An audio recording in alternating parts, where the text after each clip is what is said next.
Before the opening bell, U.S. indices fell sharply on Wednesday following the Federal Reserve's first rate cut since 2008. All sectors ending in the red, with semiconductors and semiconductor equipment, household and personal products, food, beverage, and tobacco sectors all declining the most. The Fed decided to cut rates by 0.25%, citing that although there was broad-based growth across sectors and good employment numbers, uncertainty about the outlook and sub-2% inflation growth warranted the decision.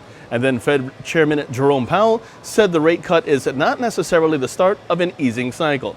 Meanwhile, on the economic docket, ADP employment, that was at 156,000 in July. Chicago PMI dropping to 44.4 in July, all while 83% of S&P 500 constituents traded lower yesterday. Now, after the markets closed, Qualcomm unveiling third quarter EPS of 80 cents versus 89 cents a year ago on adjusted revenue of $4.89 billion. MetLife reporting second quarter EPS of $1.38, up from $1.30 the previous year on adjusted revenue of $16.45 billion, while turning overseas, Asian markets under pressure today. The Nikkei rising 0.09%, the Hang Seng down 0.75%, China CSI 300 down 0.83%, and South Korea's Kospi down 0.36%.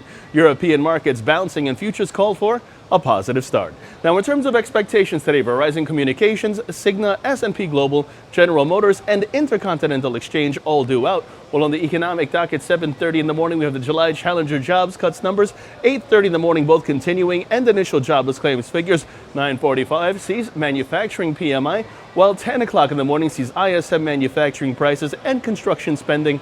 And with the combination of all of those, we move over to the markets. The S&P 500 is where we begin. That sees caution. The Nasdaq sees caution as well, while the Dow Jones also sees caution but is in focus.